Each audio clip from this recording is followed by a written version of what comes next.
Hello and welcome to the Young Fathers Podcast. I'm here with Jay again, and we're gonna have a lovely conversation today. And how you doing, Jay? I'm alright, mate. Doing good. Good. Doing good. Merry Christmas, by the way. Merry Christmas, brother. Oh, Merry Christmas, man. How was it? It was very good, actually. Was it good? Yeah, quite relaxing, and a lot of people get stressed over Christmas, but no, it was a very relaxing time for us. Okay. You know, okay. just a few family members, good food, little drink, not too much drink, and yeah, nice. Played some board games. Yeah, mate. Yeah, it was good. What else can you? Did Santa Claus come and give you what you wanted as well? To be honest with you, I don't want Christmas presents. I make it clear to my family. No, don't. Not this year. Just leave me be. Yeah, you know something, and I guess I'm in a different mindset, in the sense that I don't really celebrate Christmas as such. No. The whole idea of working and just focusing on one day to give some along the year, if I want something or the wife wants something or the kids, here's a present. True. Yeah, as opposed to, December 25th. I'm not quite sure what December 25th and actually is all about. So I do it our way. We do it our way. No, true. It feels like from at work, for example, I have people that have been started shopping for their Christmas presents since September. Since summertime, we start putting up decorations and. No, and that's the thing as well. The lights is the most. And I understand if you got young kids, because when our kids was young, we did the whole Christmas thing. Of course. But now that and they're older and there is no young ones around, we just do what we do. But if there were young ones there, you wouldn't want them to go back to school and think, everybody else had all this and I did, so you would do it for them. True. But it's not something that I'm like, Christmas. No, I'm not really. No, to be honest, I get that as well. If I'm being honest. I'm in a Muslim household. Yeah. So at the same time, when it comes to like Christmas, we do it mainly for the kids. Like, so make sure like they don't feel left out at school. Exactly. Make sure they get something as well. So they don't want to go back to school and everybody else is like, I got this. What did I you got get? this. What did you get? And they're like, no, I don't get it because I don't celebrate Christmas. But trying to get them something. Trying to make a day out of it for them, just so they can feel it. They like. Yeah, I remember a couple of years ago, and I was talking to this guy, and he was telling me that he was getting his, I think his son was like 9 or 10, the top end iPhone and the top end Apple laptop, and I'm thinking, dude, by the time your child is 16, you have to get him a car. And a nice one like that. No, definitely. Because you've set a precedence now. No, you do. It's like, so something you got to be careful with that, because I think that's where people's stresses come from. Oh, I got to top next year's and last year's present list, and I got to spend £500. I got to spend 1,000. No, you don't. No, you don't. It's all about being with your family and loving and caring and spending that quality time together. That's what it's about. And I feel like most of the time people only do that because they get exposed to what other people get to do for their family. They see it on social media. They see this person has bought this for their child. They're really posting it around. They're like, I feel left out. Let me go and see if I can do that as well. You get caught up in it. You get up in debt. That's what happens. And it's a dangerous place to get caught up in. It's a dangerous world to get caught up in that, because and the funny thing is, sometimes you see all these things and like, oh, look what I got. Oh yeah. Oh, I got a Rolex. You paid £2 for that when you was in Thailand. But the illusion. No, exactly. Of having something luxurious. Wow, that's got a Rolex. He's got a Rolex written in there, but it's not a Rolex, mate. So, you know what I'm saying? And you're trying to copy somebody who's lying and somebody who's fake, and you're thinking it's real, and when you get caught up in that, well, you better be careful. No, of course.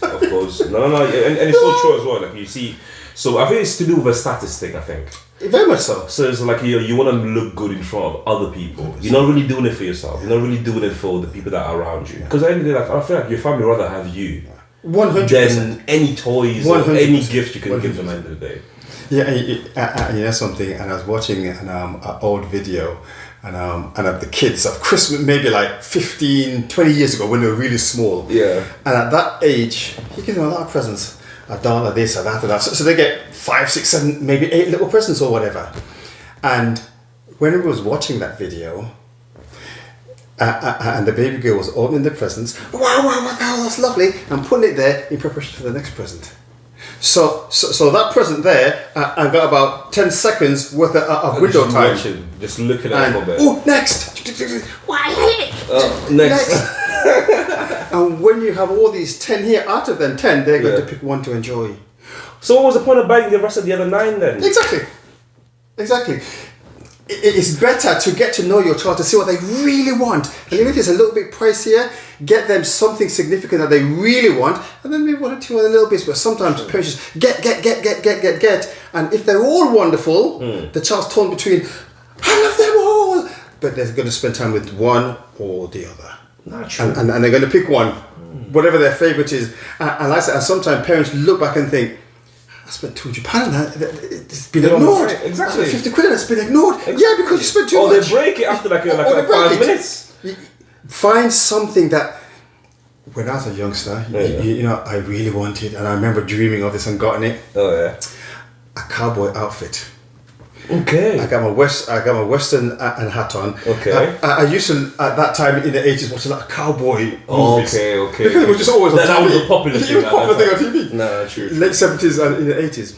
And I used to like to have all that stuff. I had 2 guns here, and I remember dreaming of this and telling my mother I wanted. She goes, "Oh son, I don't think I can afford that." Blah blah blah. But she got it. Okay. Just pretend. Oh no, I can't ever. And Christmas Day, I opened it and I saw it, and my eyes must have popped out. I went to bed in my cowboy hat. I went to bed with my guns on. That's it. And you know, and cowboys have this like this leather thing and over their jeans. I had one of them. I don't know what they're called. I think over the top is called a poncho, but the bit here, I don't know what that's called. I had a bit of that, so I was like a proper cowboy. So I say that to make the point that when you have something that you really love, nothing else matters. No, it doesn't. And when you give them 5 or 6 things and they love them all, they're still going to pick one. No, true. And you're going to sit back and think, I worked hard for that. That cost me 200 quid. They're ignoring it. Yeah, because that's their favourite right now. That's that. No, that's 100%. And to be honest, this probably goes a lot good into the segment I wanted to talk to you about, because I wanted to talk to you about how this new generation are a bit too entitled. In a sense. And I feel it probably comes from that, because I feel like from a younger age, like let's say for example in your generation, you have one toy and you're happy to get that one. In fact, you're happy that you just got something in the first place. Anything, one thing. You know, if you got your name on something, you go on the Christmas tree, your name is there. It's like okay, yeah, that's mine then. Yeah, you're happy. You're happy. You're happy, mate. You're happy. Yeah. And nowadays, that's not the case. There's quantity. And there's that little scene. I don't know if you remember, like watching the Harry Potter movies. In the Harry Potter, there's a part where Harry Potter is still a young kid, because I'm obsessed. I love Harry Potter as growing up. So he's still a young kid, and he's living with I think he's living with an uncle and an auntie, and the kid his nephew that is living there, it's his birthday, and he's got so many presents, but he's complaining because last year he got like something like 40 something, and then this year he got like 39, and it's like, oh, I was supposed to get one more than what I got last year. So for them, it's almost like, oh, it's the quantity. It's like, what you done for them this year, you better improve on it next year. Yeah. It's like, whoa, what do you have this expectation for? Where is it coming from? Yeah. You're not buying a gift. You're just receiving it at the end of the day. But they have this massive expectation that, you know what, I'm supposed to get this, I'm supposed to get that. Like right now, even kids are asking their parents to get them PS5s. PS5s are like £300, £400. Yeah, and that's how you know something, Bobby. And I think it's one of them things where I think it's so important to be in the present. And what I mean by being in the present, in the 40s and 50s, it was rough, it was war, there's things going on. True. Nobody had nothing. So you had to work hard to help to create the world that we're in now. Yeah? Okay. So very strong men, hard men, help to build the roads and build the infrastructure and build everything so we can enjoy what we're enjoying now. Facts. Now that that's been done, it's as if, not that those big strong men are not needed, because they are, because those kind of work is still necessary to do, but because they've created a world where now this generation could kind of, and I've been here for an hour and I don't want to look at the boss's face, I think I'm going to leave and go to our next job. This is what's taking place now, and be in the moment, because 50 years from now it won't be like this. 100 years from now it won't be like this. 50 years ago it wasn't like this. So back then and over there, be here now and see what's happening now. So this entitlement that people are feeling, that was created for them to feel that way. Okay. So you say that obviously the previous generation set the boundary, it's not set the standard, and actually kind of like created everything that we needed to the point that we don't have to like work as hard anymore somewhere. They created a world where you go into Asda and the shelves are always packed. In the 70s, the shelves weren't always packed. In the 80s, the shelves weren't always packed. So people create the world where if you go into Asda and the shelves are empty, you're putting a complaint. Of course. Of course you're putting a complaint. How come you don't have no milk? How come you don't know? So what is this? You know, and even though there's produce there from halfway across the world, if it's not there, you're going to put a complaint in. Not true. That world has been created for people to enjoy that now. True. And you can say, yeah, there's a lot more things now compared to before. Because we were even talking about jobs before, like you just said there, about working as well. Because I feel like there's something that a lot of people have been talking about online about how the new generation don't like to work, the new generation don't like to work. But is it a thing of the new generation, or is it something to do with like each generation feels like, each older generation feels like the new younger generation are a bit more lazy, or they don't have that same work ethics and that drive to be able to work as much, or is it actually something there that's actually that's stopping them from having that hunger to work? I understand there's more jobs nowadays, because for example, like you mentioned earlier, before when you used to go for a job with probably like 5 or 6 people there looking for that same job as well, more than that, and competing for that same job. Yeah. So you literally have to be the best of the best for you to actually get the job itself. Nowadays you can go to a job where first of all, they're begging for people to come and work. And the funny thing about it, sometimes you don't even have to be back then the best of the best. But when you go for a job, you may know the foreman, or you may be next door neighbour with someone that works there, or you may know this, or you may know that. Whatever the reason is, when you're going for that job, 70s and 80s, they're looking for one person. 100 people is coming for that one job. So whoever gets that job, whatever circumstances that leads to them get, whether you're the best person or your next friend with next door neighbour, whatever the reason, when you get that job, you're so happy that you've got a job, that you can earn a living to go feed your family, that you ain't going nowhere. But right now we have so much choices. True. And there's jobs everywhere. People say there's no jobs. No, that's you go look on Indeed, and have you ever seen the Indeed page empty? You ever seen the Indeed page empty? No, I never quite get that. Else? You ever seen it empty? I never quite get that. Like, even like there's always jobs there. I can't get a job. I'm always like, jobs. are you really can't get a job? Or you mean you won't try hard enough to? There's always. And I feel like certain people as well, they apply for maybe like a couple of jobs, like 1, 2, 3 jobs, and after that, like nah, I'm all right. Because a world is being created that has given them that choice to say, nah, I think I'm going to go back to bed. Because there's some kind of system in place, whether it's a loved one, whether it's a lover, whether it's the government, that's given me just enough for them to say, I think I'm going to go back to bed. But when you have zero coming in, and you're struggling to find a job, this luxury of choice goes out the window. No, fact. No, that's true. Because you want a job, you want any job. But it's the thing, like I've seen certain kids as well, like in the workforce when I work as well, and this kid is like, no, I don't like this job anymore. I've been working here for the last month. I was like, okay, you don't like this job. Do you need money? Yeah, I need money. I'm helping my mom pay for bills. I'm helping my mom pay for this. But if you're struggling for money and you need a job, why do you want to leave the job that you have? You know what I'm coming from? Like, it makes no sense. Like, you'd rather be unemployed and struggle more than actually have a job, and then at least it might not be the greatest job that you want, you know, right? But at least you're doing something with your life, right? You're moving forward. You're actually trying to, you're helping your family as well on top of that as well. But just like, no. I don't like this job anymore. The manager doesn't really treat me fairly. And that's particularly. I don't like the vibe around this job. Particularly like here, someone can correct me if I'm wrong. Yeah. In the UK, there's a mechanism in place. There's a bit of a net. It's not much of a net. No. But it will just kind of sponge you hitting the concrete floor a little bit. Yeah, you don't feel it as much. And I say that because I lived in the States for 14 years. There ain't no net. Yeah. So if you're falling, you're going to hit the concrete floor. Here there's a little bit of a net. You can go to the NHS. You can go to the dentist. You can, get a little dole money. You can, even though that whole system has changed, you have to prove that you're looking for a job now. You've got to do this, you've got to do that. But still, that's still available. But that's the worst net to be in. It's the worst net to be in. You earn nothing. But when you get accustomed... Yeah, that's the problem. Let me tell you this story here. I did this gig in Los Angeles once, and it was like a bit of it was a charity gig, and it was about ending homelessness and trying to provide food in Los Angeles, Skid Row for homeless people, blah blah blah blah. And there was a few former homeless people there and people who advocate for the ending of homelessness and all that kind of stuff. So they know what's going on the street, they know government legislation, they know things like this, and they were saying, once somebody become homeless, Yeah. in the beginning it's very difficult.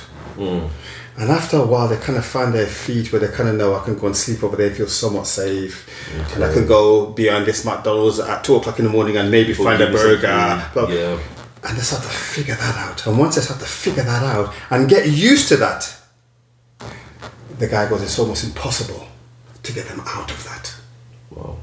It's almost impossible. It's not impossible because there are people there that got out of it. Of course. Because it's almost impossible. Because now they've created this habit where I'm not paying taxes, I'm not going to pay rent, I have to do that. And yes, I'm on the street, but I know where when it's raining to stay warm. True. I can go to a Salvation Army and get a little extra coat. I can go over here and get a little food. If the weather's really bad, I can go to a shelter and spend a night. True. And once you figure out that system, it's almost impossible to get out of it. To get somebody out of homelessness and into the system of getting a job, getting rent, paying your taxes on time. It's almost impossible because people who's gone into homelessness came out of that system. True.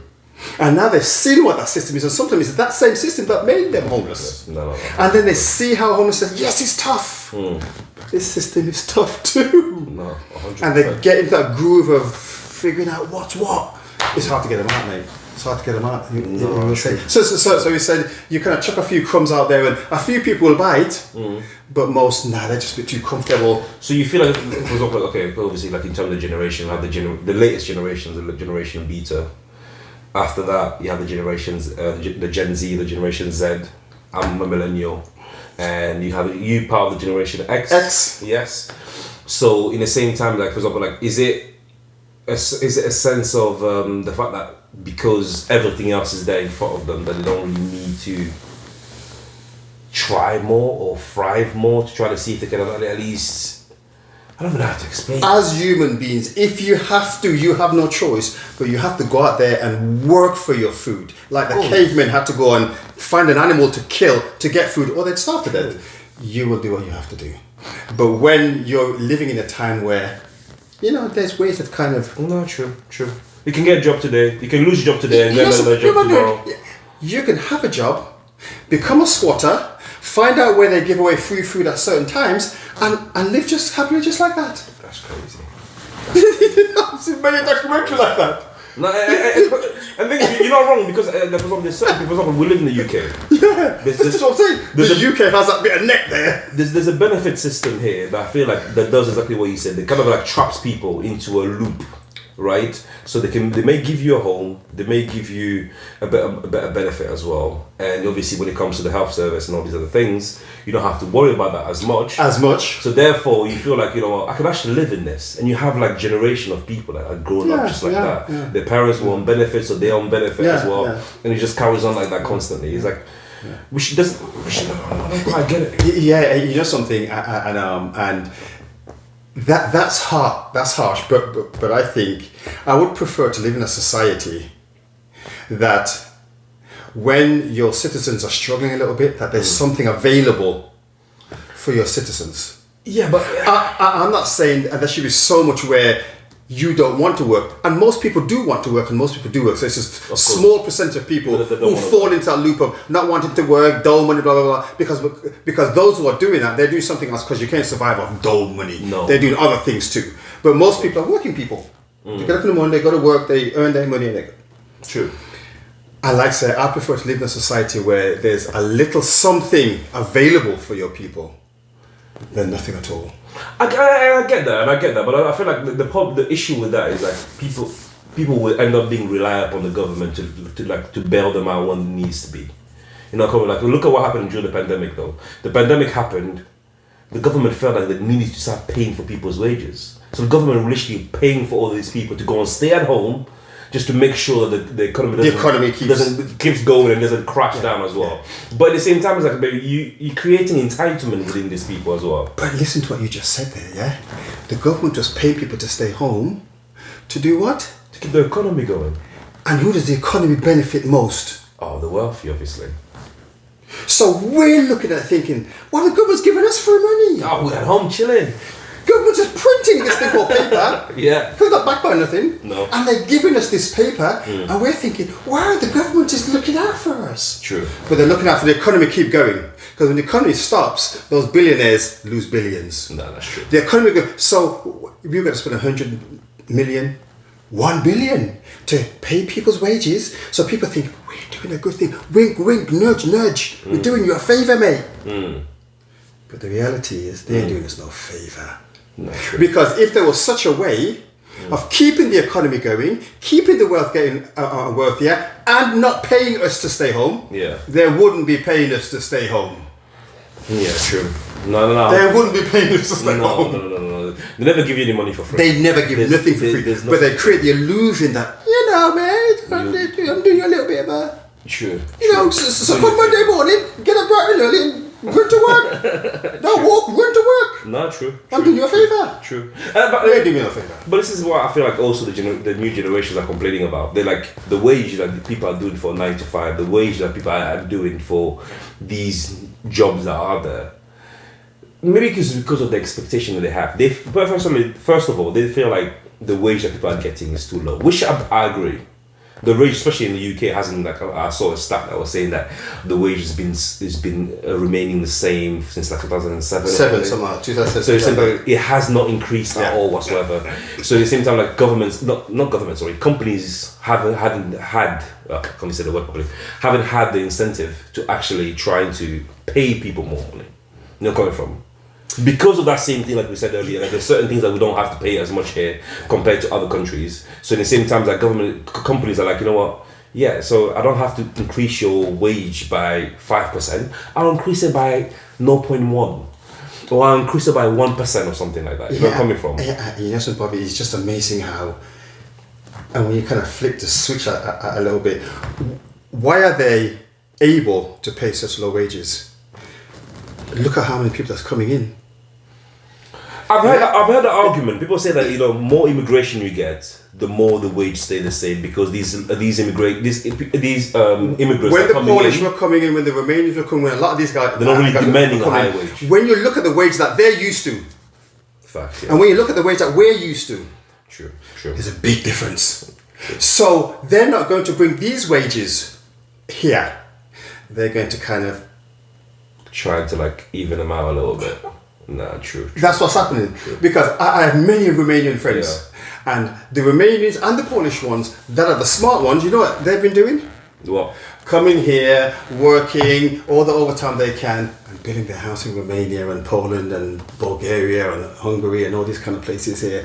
True. Because they're getting a slightly high, and like say, and what's the average wage in most of those European countries? Oh yeah, it's awful. 300 rupees a month, 500 rupees a month, and they come here and getting £500 a week. This is no. But I did also speak to one of my friends from Italy as well, and what they were trying to make me understand, like for example, over there in Europe, most people don't have to worry about housing like that compared to what we do here. Houses are very cheap there. Yes. But at the same time, in terms of the wage itself, the wage is awful. But the things that when it comes to like food, electricity, and other things, they're still the same. They're still expensive as well. Same way here. But in terms of the one thing that they kind of don't have to worry about as much is the home.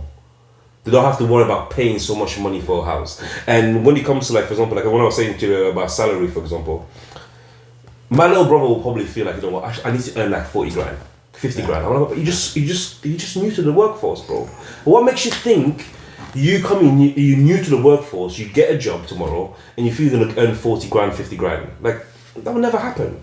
You have to start somewhere and then kind of like build it up itself. But I feel like, it's either they feel they don't have the patience for it, or just got no hunger for it. It's a generation that's not very patient. They want things right now. They want it yesterday. No, true. Yeah, and and the patience to, and that you have to have up until this time.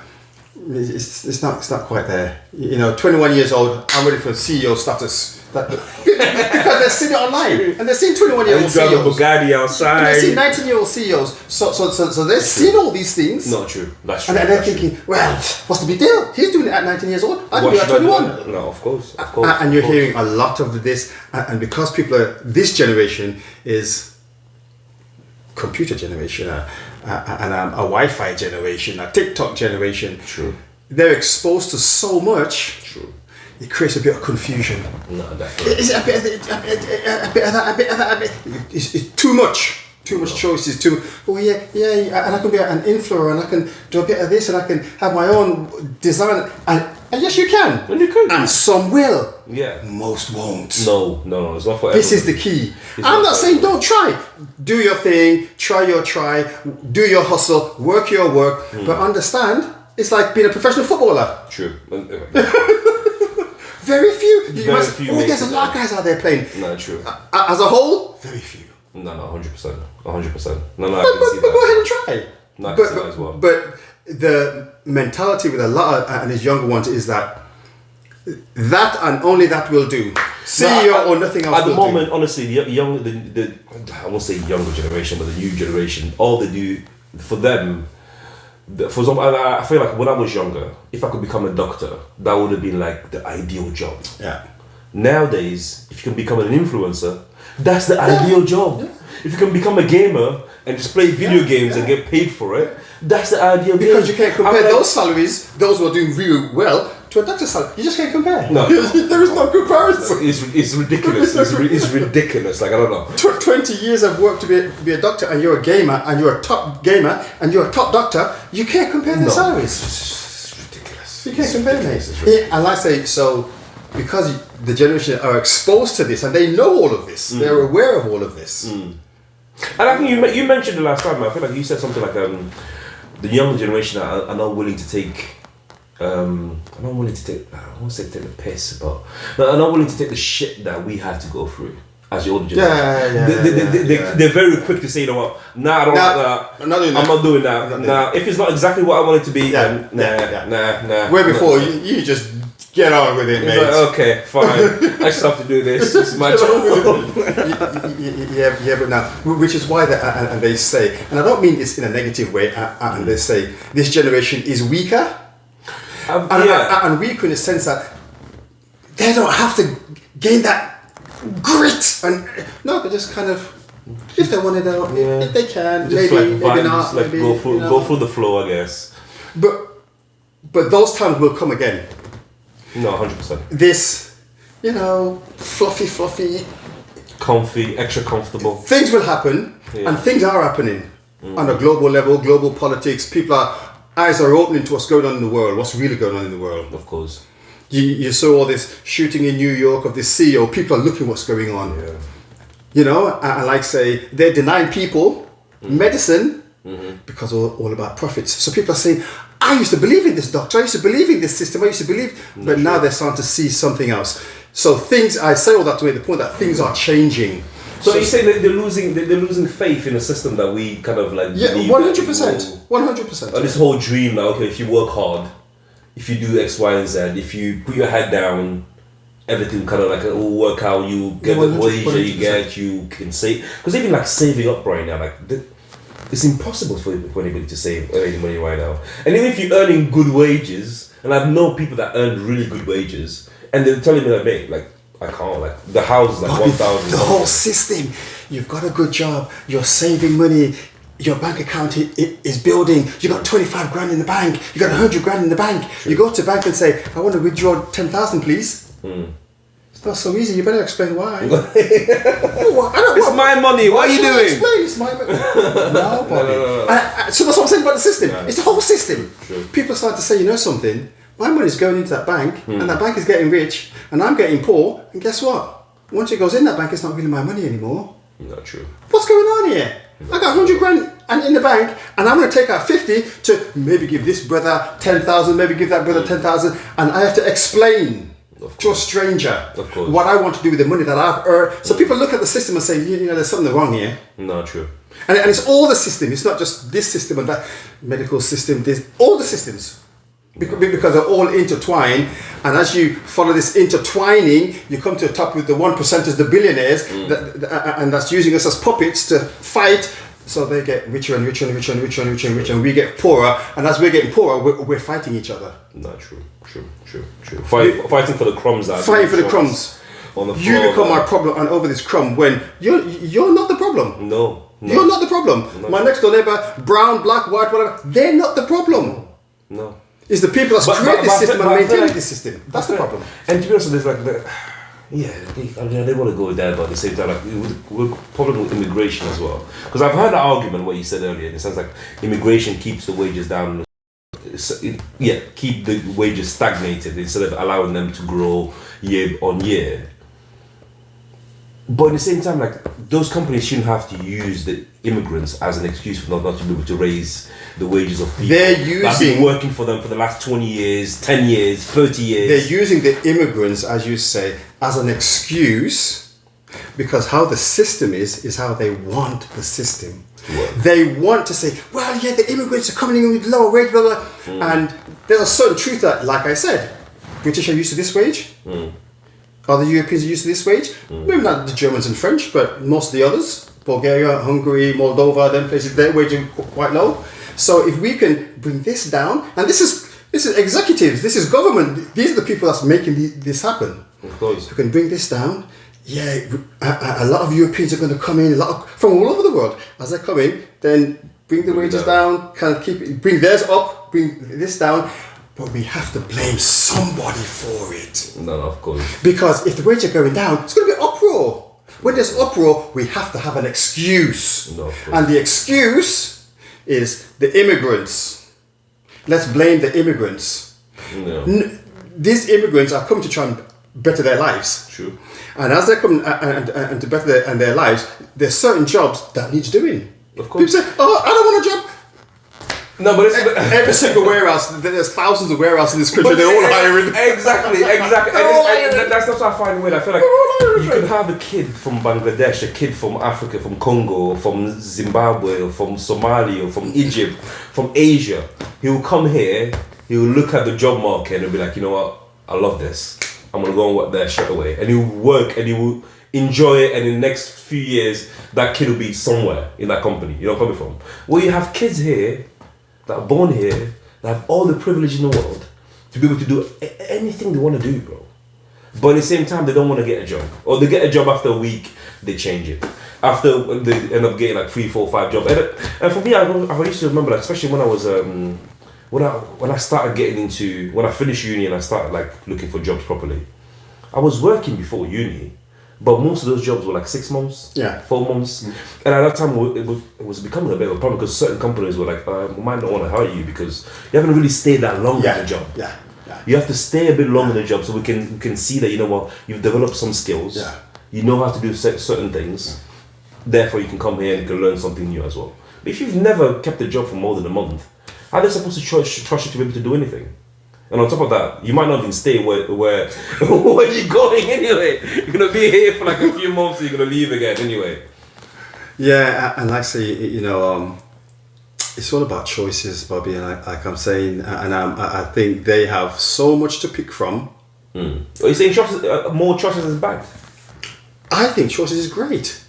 But when you have more choices, it makes people a bit more weaker because, I don't like the way you're dressed. I'll go find another job. True. But when you're struggling to find a job and you get a job, there's company politics, there's always company politics. You go, you do your work and you go home. You just don't want to get fired. No. But you think it's something maybe we haven't got them ready for the workforce in school? Is that why we feel? Because I feel like in school, when I was in school, they made us, like, for example, work experience was such a thing that, you know what, you want to go and do your work experience, you enjoy your work experience, and that work experience is actually what you put on your CV to make sure that when you finally finish college, that's your main thing that you say, you know what, I did this work experience, I did it so well, please give me a job, because I can actually do it. Nowadays, do kids still do work experience?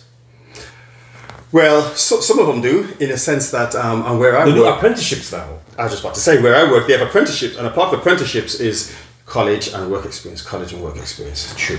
That's how that works. I like to say, but those opportunities are, it's just a few, because, and for a lot of those apprenticeships, not all, but a lot of them, particularly like where I work there, I think, and engineers. Okay. Yeah, and like say, you have to make sure you get certain grades in order for you to qualify to get into the apprenticeship and blah, blah, blah, blah. So it's, and the numbers are relatively small, but schools just want to get people ready to work.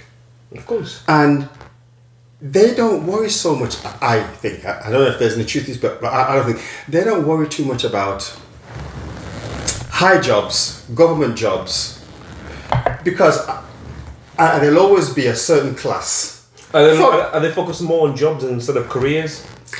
For those high roles, government roles, city council, stuff like that, there are prestigious universities and colleges where they get people ready for certain jobs. Of course. Most people, they just want to do regular jobs. It's a job.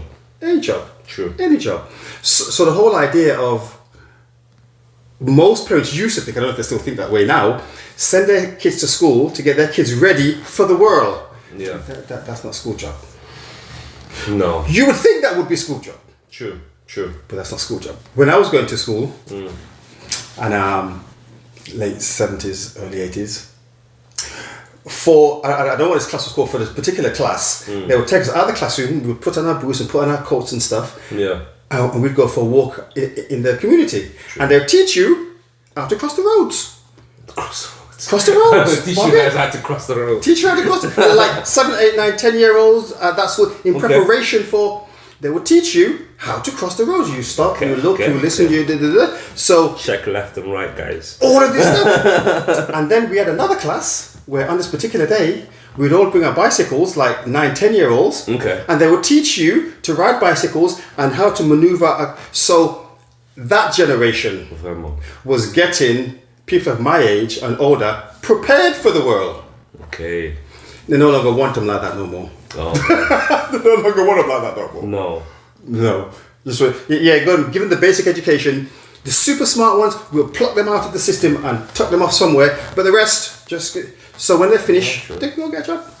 No, I get that. Because you would think that with the more technology that we have in schools now, more computers. Because I feel like when computers started coming out in schools, I feel like I was in year 11 or something, about to go to college, and you think that with all of these access to all of this information, access to all of these various ways of doing things, they would at least make sure that these kids are actually ready for the workforce like that. But they're not really. But I feel like even certain things that they were supposed to teach our kids as well, I feel like the education system in this country as well is not that great. Personally for me, because I feel like when I came from Congo and I came here, the maths that I was doing compared to the maths that kids were doing here, I was like, I learned this 3 years ago. What are you guys still learning this right now? And the whole concept of never failing in this country shocks me. Yeah. How can you not fail a year? If you didn't do well that year, you're supposed to repeat it, right? Here we don't repeat anything. You don't repeat anything. You just go forward. Just keep going. You keep on going forward. Like, how on earth you keep on going forward? In America, you repeat things, right? You have to graduate each year in order for you to go to the next year. Yeah. And then if you don't pass the test or whatever it is to get into next year, then you're going to stay there for 5 years. You're going to retake that year. No, exactly. But here in England, for some reason, they have a weird education system where it doesn't matter if you get an A star or you get a D or the F.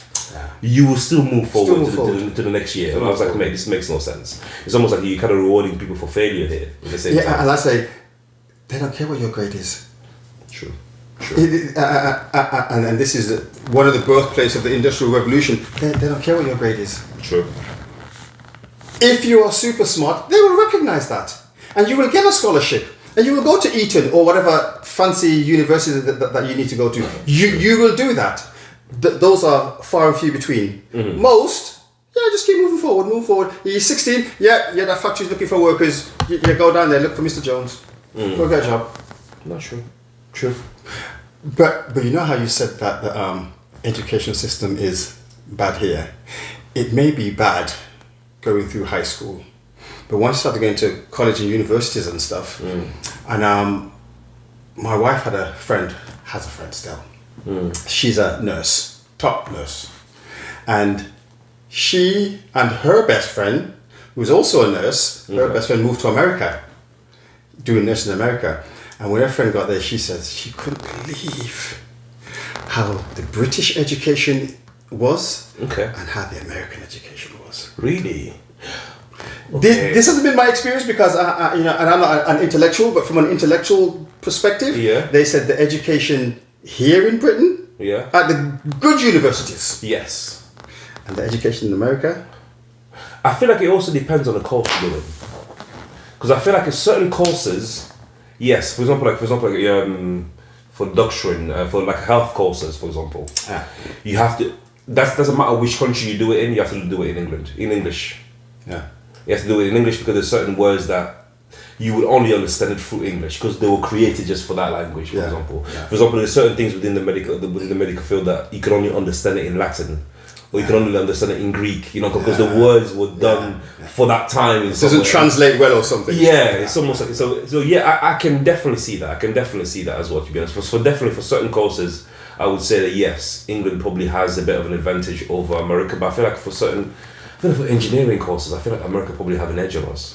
Well, you know something. For those of you out there who know, please let us know. Let us know. 100%. Let us know. Yeah, if you've gone from the British education system to the American and from the American to the British, what do you think? Let us know. Feel free to let us know. Feel free. Yeah. And I don't want to feel like as if we're just bashing the young generation here by saying that they're weak or they're unable to work or they're lazy in that way. No. I feel like a culture has been created not by them. Okay. A culture has been created by those who came before them for them. And that culture was, make it nice and comfortable and nice and relaxing. And have you ever heard that? Each parent, go on. whatever hardship they go through, what's their number one goal?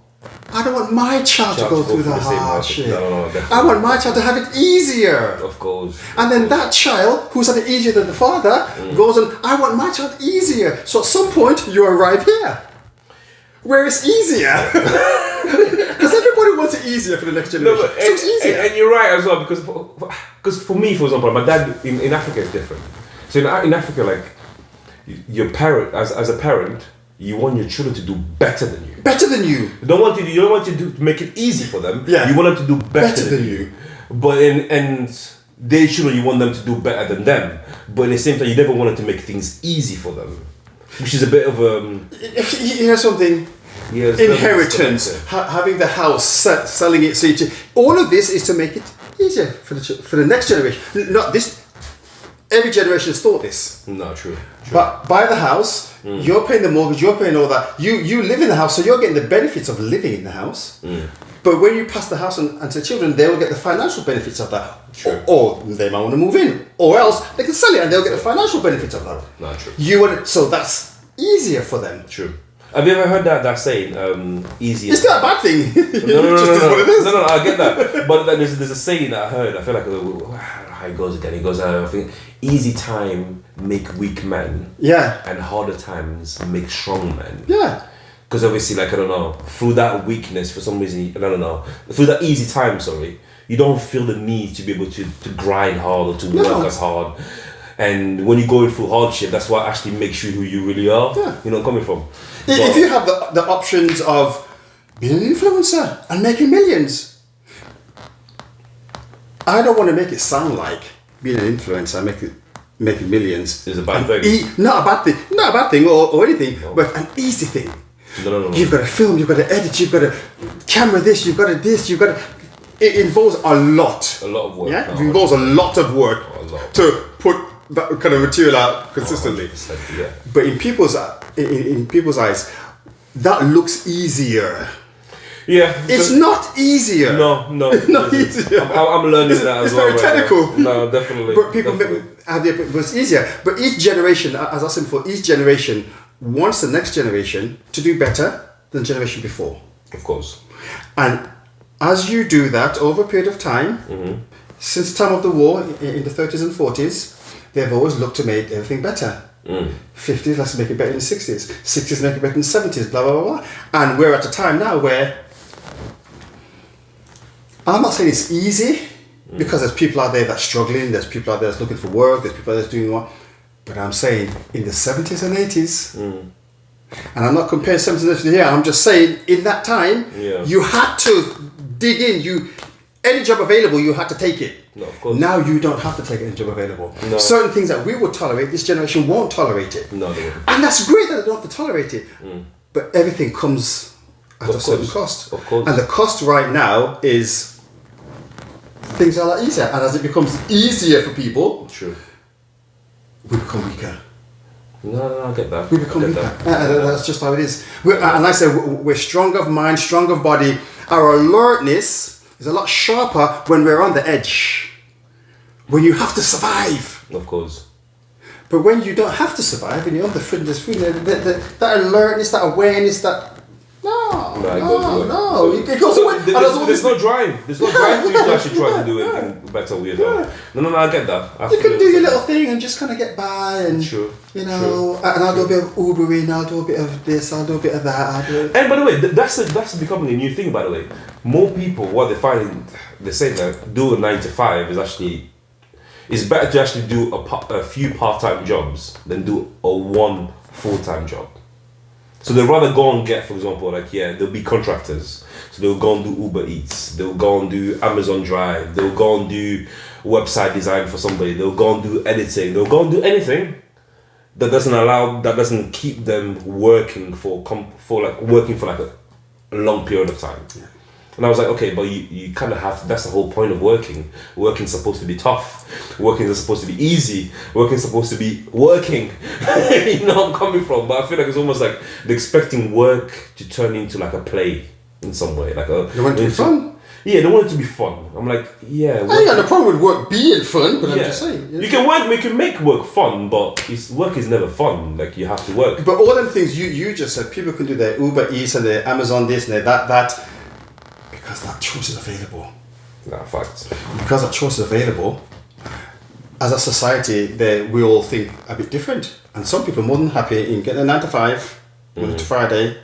Some people, I don't want that. Well, I want nights. Whatever you like. True. And some people don't want to just put their energy in one company. I do a bit here, do a bit there, do a bit there, do a bit there. And if they gather enough funds to take care of their family with what they gather, they're fine. They don't care. They honestly don't care. I'll do 4 hours there, 5 hours there, da da da da da da da da.